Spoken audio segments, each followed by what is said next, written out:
Chapter 6. A soft knock broke the silence. She rose from the chair, each movement deliberate, forcing steadiness into her steps as she crossed to the door. Her hand trembled as it closed over the handle, and she paused, drawing a breath until the shaking stilled. At last she turned it and pulled the door open. A young maiden stood there, dipping into a graceful curtsy. The elders will see you now, Seong. Ameria stepped into the corridor, and the young elf scurried off in the opposite direction, feigning urgency with other duties. Though Ameria knew the path to the elders' chambers, she had never dared to walk it before. That place radiated power, and with it, a subtle dread that pressed upon her even now. There was no joy in this journey. The grand tapestries and richly stained carpets lining the hall did nothing to lift her mood. A chill slipped across her skin, and she drew her shawl tighter around her shoulders, shivering despite the warmth of the air. The halls are empty. They must be preparing for the wake. There will be lots of drinking and lovemaking to celebrate his life. He would dearly love... She shuddered at her train of thought. Stop that. He is gone, and that is all that is needed to be said. Ameria checked, but felt no tears coming.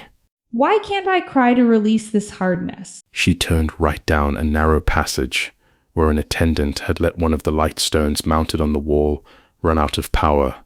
As she stepped into the darkness, a fleeting image of his twisted, broken form at the foot of the mountain made her falter. She waved her hand before her eyes, attempting to banish it, and quickened her pace toward the glow of the next lamp. At last she arrived at the massive door, its surface etched with a shifting mural that chronicled recent events in Norof. Today, however, it mirrored her own spirit, dark, clouded, unwilling to reveal anything. She reached for the great brass handle, and a sudden surge of energy leapt from her hand into the door. It groaned as the darkness parted, unveiling a glowing map of Norof. The map shifted, focusing on the elven capital.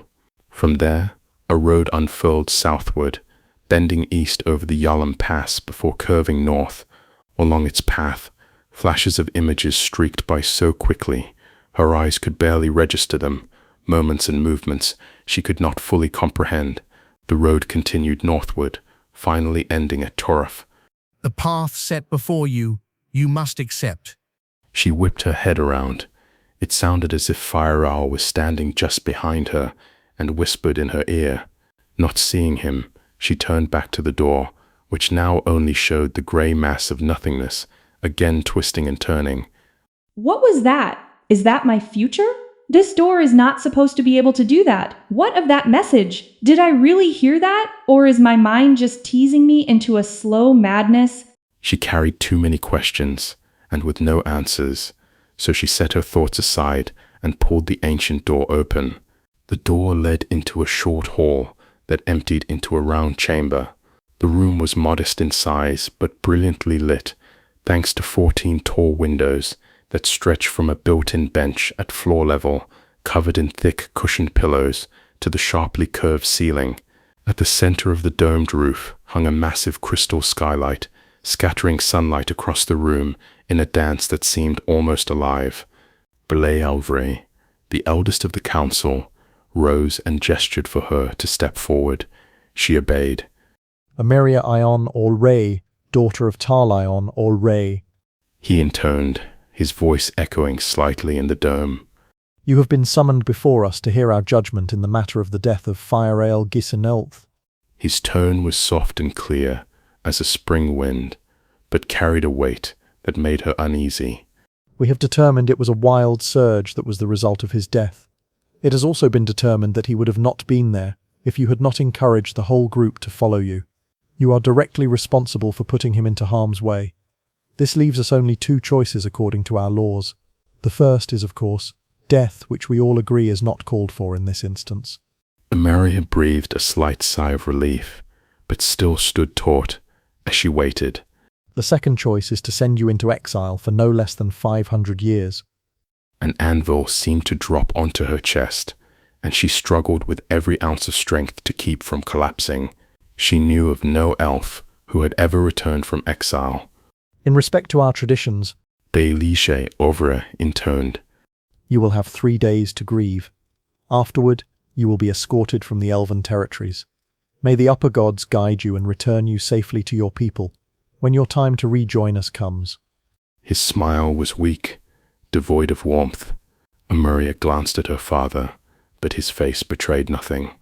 With a heavy heart, she turned and left the chamber. Late into the night, the funeral fires burned high, their flames painting the marble spires in shades of gold and crimson. Around them, elves swayed and turned in intimate circles, their movements graceful as drifting leaves. The music was not a jubilant revelry, but an ancient chant, low and haunting, carrying the weight of centuries in every note. She moved among them untouched, unmarked, as though the throng did not see her. Faces passed, some with a slight smile as they remembered him, their eyes slipping past her form as if she were no more than a wandering spirit. She drifted through the crowded square like a ghost, lost in the heart of her own people, yet utterly apart from them. Emeria sat in her chair, staring out the open window. The sun had not yet crested the horizon, and she was determined to take in one last look. From her perch high in the Capitol building, she could see the entire city sprawled below. The first rays of light spilled over the mountain ridge, striking the tall spires scattered across the rooftops. Stone and crystal, masterfully crafted, caught the sun and scattered it into thousands of sparkling fragments. The light transformed into a living artwork, first a field of lilacs, then a thunderous waterfall, and finally the jagged sweep of snow-covered mountains. As the sun climbed higher, the images slowly faded, replaced by the plain brilliance of day. Every building testified to the elves' mastery of art and science, each structure complementing the next, yet each proud and aloof, unmatched by any other. Emeria breathed it in, knowing this was the sight she would miss the most. This is no time for self-pity. She forced herself into action. She went to the bed and checked her sack. It contained 2 sets of traveling clothing, one heavy cloak, and a silver dagger that was more decorative than functional. I still have no coin. I guess I can part with a few pieces of jewelry my father has given me. Father, why have you not come to see me? She forced herself not to dwell on it. Emeria had spent most of her life within the Capitol building. Born the daughter of an elder, she had been pampered, never wanting for anything. Comfort and luxury were her birthright, and she had never known true need. She was considered well-mannered, if not a bit too spirited at times, though she often left the elder generations puzzled. Her friends favored tight-fitting jerkins, dyed in dusky hues, with berry-stained nails and dark pigments painted around their eyes, a look her father despised. He believed his daughter's strength and elegance were unworthy of such garish masks. His hopes for her had always been high, that one day she would succeed him as an elder. Emeria moved to her desk and retrieved a small chest, carrying it to her bed. She opened it, spilling its contents before her. A beam of sunlight stretched across the chamber and struck the collection, stirring it to life. The first piece was a dragon of sagely blue, its body crafted from cut gems edged in gold. It stretched its wings and soared into the light before drifting down to her outstretched arm. Its tail wrapped around her forearm in a spiral embrace before stilling, stone once more. Next came a mighty griffin, fashioned of onyx and silver. It sprang to her chest, wings encircling her throat in the likeness of a chain, circling once like a playful cat, before curling into rest. Thank you, my brave friends, for your sacrifice. The rest of you will be safe here. She reached out with her mind, brushing each piece with gentle thought, before gathering them back into the chest and setting it upon her desk once more. I guess it's time. She went to the door, taking one last look at her room, before stepping into the hall. 2 Capitol soldiers waited, resplendent in their finest, to escort her from the elven territories. One handed her a small bag. Your father wanted you to have this. She felt the jingle of coins and smiled faintly in gratitude, tucking the bag into her shoulder pack. The soldiers led her down the long corridors and out into the courtyard, The trip through the elven territories was uneventful. Her crime and banishment went largely unnoticed, and Mary was granted 1 day of rest in Ersenrin before she was escorted out the front gates. She stood at the gate for a long time. Her heart was heavy and painful. What do I do now? You can't stand here for 500 years. Images of the recent past flashed through her mind.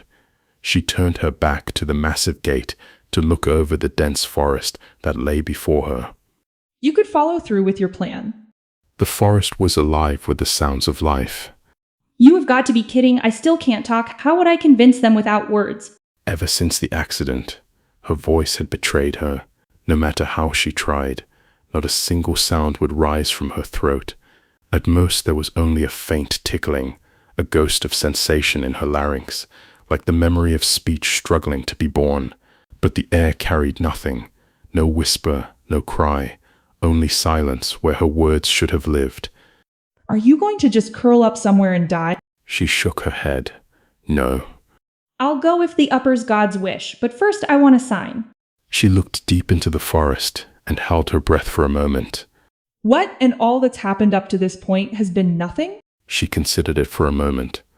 Yes, or I mean no. I don't know what I mean. Amaria worried about talking to herself like this. As long as I remember I am only talking to myself, I'll be okay. What in Alustra name was that? There was no real wind to speak of, yet it sounded as a strong wind blew through the leaves to call out her name. Now that's a sign, if ever there was one. The sound had come from the path to the north. Yes, but it's a little on the creepy side. She waited for a time. Her name was called no more. Very well, I guess we go north. Amaria grasped her dagger tightly as she entered the forest. The forest breathed around her, ancient trunks whispering of storms long endured, while squirrels and birds darted through the underbrush, heedless of her passing. A cloud of gnats spun and danced about her face, teasing her with their maddening hum, slipping easily past her half-hearted swats. Without thought, Amaria reached for the familiar comfort of magic, summoning the old childhood charm to drive pests away. But the instant her will brushed against the cool, silken thread of power hanging in the air, she froze mid-step. The energy was too close, too vibrant, alive in a way that should not have been here waiting for her. What are you doing? She stood rigid. I am getting rid of these bugs. She took a deep, slow breath. What if it's a wild surge? We cannot survive another encounter. She released the thread at once, a sharp breath escaping her lips. Relief washed over her as the strand slipped away without resistance, fading back into the air as though it had never been touched. No claws reached for her spirit, no weight dragged upon her mind. It was simply gone, leaving only the unsettling memory of its presence. See, it's harmless. Amuratai lingered, waiting, until irritation with her own hesitation pricked at her. Foolish, she scolded herself. The magic was still there, patient, unhurried, as if it had all the time in the world. She reached for it again, this time with purpose, and shaped a picture in her mind, a small orb of soft blue electricity, no larger than her palm. With care she laid that image upon the waiting thread. It accepted the form without resistance, shimmering into being with a faint crackle. Amarily lifted the glowing sphere into the air, guiding it lazily toward the swarm of gnats. A smile tugged at the corner of her lips as she silently mouthed the word zap, even without the sound of her voice. The spell obeyed, yet its response was far from what she intended. What should have been a harmless spark, a gentle pulse meant to scatter the swarm with a soft crack, swelled into something far greater. The air thickened, humming with static, and the sound that followed was not a pop, but a thunderclap. The shockwave rippled through the forest, and in its wake silence fell. Every insect within 40 paces dropped lifeless to the earth. She heard them tumbling from branches and leaves, a relentless patter like a sudden downpour, each heartbeat stretching the sound into an eerie rainfall of death. Wow, that is not quite what I expected. She sheepishly looked around to make sure no one was in sight. Did you do it right? She studied the spell she just cast. Of course I did. It must be that I was not able to make the sound. It could possibly control the level of energy released. Amaria was not altogether convinced of her safety, and so she crept from the spot with quiet unease, half expecting some watchful eye to notice the crack of her spell. The insects had been dealt with, but only for a short while. Soon enough, new swarms filled the void, buzzing and darting about her head in maddening persistence. She clenched her jaw and endured, refusing to tempt fate by casting again, unwilling to risk unleashing something far worse. By midday, the forest air had grown heavy and warm, sweat beading steadily across her brow. The ancient trees offered shade, but little relief. Twice she nearly lost the trail, the faint signs of its passage nearly erased by winters past. When at last she came upon a small stream, she knelt to refill her water skin, then eased herself onto a fallen log at its edge. The wood was brittle, softened with decay. Another few winters, and it would be gone entirely.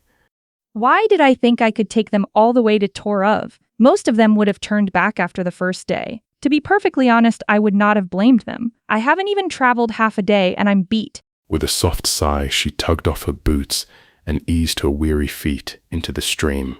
The water was crisp and cool, a balm against the heat of the day, and she let herself savor the gentle current washing over her skin.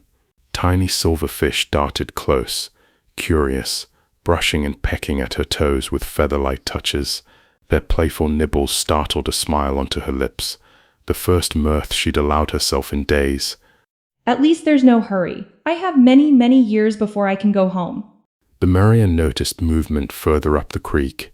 Perhaps I will have fish for dinner instead of hardtack. She lifted her gaze up the stream, her breath catching as her blood turned to ice. What she had taken for a fish's darting shadow was instead a reflection, something vast, silent, and moving with predatory intent. Amaria forced a steady breath, kneeling, only to slip her boots back on. The creature crouched, waiting. Neither moved. Then, inch by inch, she backed across the stream. As soon as her boots touched the far bank, she bolted. Branches whipped at her face and tore at her clothes. Thorns raked her arms and legs, but she felt none of it. Panic drove her forward in a blind, desperate sprint. Behind her came the thunder of pursuit.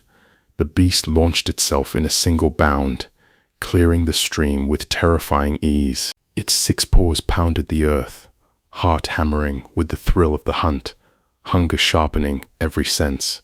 The scent of her fear was thick on the air, delicious. It closed the distance effortlessly, until its prey was close enough to kill. The strike came swift and sure.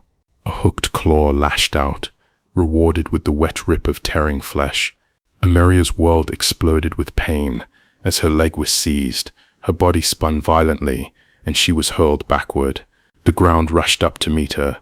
She opened her mouth to scream. Terror, agony, defiance, yet no sound escaped before the world went black. Are we dead?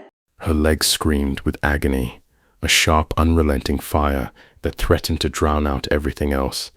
Yet her body refused to be silent. Each inch of her flesh burned or throbbed, every bruise and cut clamoring for her attention, until it felt as though pain had taken hold of her from head to toe. No, unfortunately, I am still alive. She tried to lift her head, but the effort was too great, and she lay back, letting herself sink into the ground. Every fiber of her body ached. Her soul felt drained, and her throat was parched beyond endurance. A silent, bitter laugh escaped her thoughts. Here I thought I could save my people from themselves, and I end up a beast's noonday meal. Helpless, she braced for the final strike, but nothing came. The world stayed silent beneath her fingers, barren and still. Gathering the tiniest shred of strength, she forced her eyes open. The forest was gone. She was flat on her back, staring up at a deep purple sky, the sun burning down overhead. Tilting her head slightly, She made out the edge of the forest far behind her, but the beast was nowhere to be seen. With painstaking effort, she forced herself to sit upright, her head swimming in a dizzy haze. She swung an arm toward her pack, struggling until she pulled free her water skin. A long, desperate drink cooled her throat and lent her a surge of vitality she hadn't realized she'd needed. Her stomach growled and protested, demanding substance to fill the hollow emptiness inside. Driven by hunger and necessity, she shifted her pack forward and dug out her dry rations. She ate with frantic determination, devouring what felt like a week's worth of food in minutes. Only when the last crumbs were gone did she allow herself to look around. She was in the very center of a barren piece of dirt, its edges forming a perfect circle, untouched by forest or life. Nothing grew between her and the edge of the forest. The ground almost looked as if it had been burned at some point in its recent history. She studied the area and found no good answer to what happened, and her aching legs soon claimed her attention. 4 deep puncture wounds marred her lower calf, ugly, threatening, but the bleeding had thankfully stopped, leaving only hardened streaks of blood. Gingerly, she tested her weight on it. Pain flared sharply, but not enough to stop her. After rummaging through her pack, she retrieved a small container of healing balm and carefully applied it to the worst of the damage. Well, looks like you'll survive. Maybe we should get moving before it decides to come back and eat us. Amara managed to regain her feet, favoring her injured leg as best she could. She scanned the ring of forest surrounding her, searching for any sign of the path, but found nothing. The sun was already sinking toward the horizon, its last warming rays slipping away. Reluctantly, she set off northwest, the thought of sleeping in the forest weighing heavily on her. Somewhere out there, the beast, or something worse, might still be waiting. Her leg protested with every step, a stubborn reminder that healing was going to be slow. The balm eased the worst, but the deep scratches throbbed with each movement, promising days of discomfort ahead. Rounding a clump of dense trees, a small stone hut came into view. Its walls were nearly swallowed by thick vines and undergrowth, as if nature itself sought to erase it. Yet the builder's skilled hands had defied time and neglect. Despite the choking vegetation, the structure stood soundly. Carefully, she circled the single-room hut. There was only one doorway. The wooden door, unlike the resilient stone, had long since given up the fight. Nothing remained but a black void inside. She hesitated at the threshold. What if something is in there? Her sharp ears detected nothing, not a whisper of movement. Reach out and make some light magic. She flinched at the thought.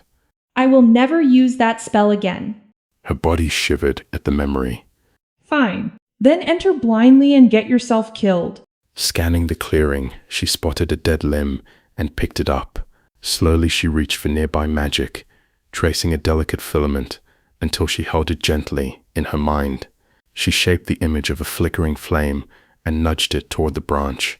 Holding the wood at arm's length, she turned her head away and silently mouthed spark. This time, there were no surprises. The limb burst into flame, casting a warm glow that eased the tight knot in her chest. Inside, the hut was cramped, the dirt floor crawling with creeping vines and dotted with several fat mushrooms. The previous occupants had long since departed, leaving only faint traces of habitation. The only real comfort was a stone fireplace built into one wall. It's not much. It will have to do. Using the dying sun, she gathered firewood and cleared vines from the floor, leaving the edible mushrooms untouched. As she pried away the last of the weeds, her fingers struck something solid, a half-buried tin box. Time had rendered it brittle. It crumbled as she lifted it, scattering its contents across the dirt floor. She knelt to gather and inspect the items, only for a sudden wild call to echo through the clearing, the unmistakable sound of a beast approaching her hut. I'm going to have to do something about that open door. With the sun going down quickly and noises coming from the forest, there was no time to collect enough wood to block the door properly. She realized she was still holding the items from before, but had no time to study them simply tuck them into her pocket for later. That leaves us one choice. The word us slipped from her mind, and she winced at it, realizing she had been using we and us a lot of late. I need to watch that. I do not want to lose my mind before I even make it home. A sudden weight of sorrow settled on her chest, threatening to crush her under its heaviness. Then, the nearby bushes erupted in violent thrashing, snapping her out of it. I have never done this before, but I have no choice. Ameria reached out, seeking a thin, long strand of magic. Once she found it, she drew it close and began shaping an image of a door. At first, the design was far too intricate. Every time she tried to move it to the strand, it dissolved. You need to calm down, simplify the structure. She cleared her mind of the failed attempts and built only a simple rectangle to fill the doorway. This time, the image adhered easily to the strand, which conformed quickly to the new shape. Inch by inch, she guided the magic to the doorframe. Holding her breath, she released it as she mouthed the word barrier. A faint buzzing was the only sign the spell had taken hold. The doorway appeared empty, but her mind confirmed the magic was in place. Still, I would feel better if I could see it. She picked up a small stone and hurled it at the center of the barrier. The stone flew true, stopped abruptly in midair, and then crashed to the ground. Next time, I'll add color. She thought. She rolled out her blankets, intending to rest by the fire, but exhaustion claimed her before her head even touched her pack. Ameria awoke with a start, taking several moments to remember where she was. The fire had long since died, leaving the hut cold and unfamiliar. As she stirred, the aches and pains of the previous day surged, threatening to overwhelm her. She moved cautiously, mindful not to aggravate them further, and peered out the doorway. Damn, it's already mid-morning. Time to get moving. She rose slowly, her legs screaming in protest. The wound was healed, but her leg refused to forget the ordeal. Rubbing it gently, she forced herself upright, loosening the knots in her muscles as best she could. She gathered her gear, picked a few mushrooms to carry with her, and made a final sweep to ensure nothing was left behind. At the doorway, she reached out to the magic filling it and erased the image of the barrier. With a soft pop and hiss, it vanished. Do I really have to leave? She hesitated, staring into the forest. You know you can stay. No. She had to save her people from themselves. It was a goal, one she desperately held onto to keep her sanity. Shouldering her pack, she summoned her strength and stepped into the sunlight. She paused to gather her bearings, scanning northward, and spotted a rough stone marker rising to her knee. To its side, a long overgrown trail hinted at old, infrequent travel. Though thick with brush, the worn depression in the soil made the going easier. The path led her a short distance before opening onto a large clearing. Dominating its center was one of the ancient black towers. No one knew who had built these massive monuments. They predated the Mage Wars by at least 1,000 years. Their magic was beyond comprehension, the scale of their construction staggering. The tower rose as tall as an adult dragon and nearly as thick, cast in seamless black stone, including the door. Legends claimed these towers were built to transport vast conquering armies. Though long abandoned, their secrets remained sealed. Even the strongest spells could not breach them. The path she followed led straight to the tower's door. Why would anyone choose to live so close to one of these things? Ameria thought as she scanned the base of the tower. There were no signs of life. Even animals avoided this place. Could someone have figured out how to use it? Curiosity gnawed at her as she cautiously approached. The sheer scale of the tower made her feel small, almost insignificant. She circled it once, letting her eyes wander over its seamless black stone, then paused again at the door. She shrugged and turned north, but a strange quivering in her pocket made her halt. Reaching inside, her fingers met several cool objects. Pulling them out, she revealed 3 flat, black stones. From the box I found last night. The middle stone vibrated faintly in her hand. Ameria's curiosity deepened. She examined the other 2, which appeared identical, and tucked them back into her pocket. She held the quivering stone alone, studying the tower's door, smooth, seamless, unyielding, except for a slightly raised center with a narrow slot. Could it be a key? She stepped forward and slid the stone into the slot. It fit perfectly. A soft click echoed, and the stone pushed halfway back. Nothing else happened. She pressed again, but it would not budge. She exhaled and withdrew the stone, thinking it had failed somehow. The moment it cleared the lock, a thin seam ran from the top of the door to the bottom. She stepped back as the door silently parted, sliding into the walls. For a long moment, she stood frozen, then cautiously moved forward. Inside, darkness swallowed the wide hallway, the meager sunlight spilling in, revealing only a hint of the space. The opening was enormous, wide enough for 15 men, and just as tall. She approached the edge and touched the far end. Instantly, light stones along the high walls ignited, causing her to jump back. The illumination revealed a long hallway stretching the length of the tower, ending at the far wall. A massive archway dominated the center. She approached the archway, inspecting the front, which was covered in symbols she did not recognize. She stepped to the back side of the archway to see if the symbols were on both sides. Vertigo swept over her, spinning the room.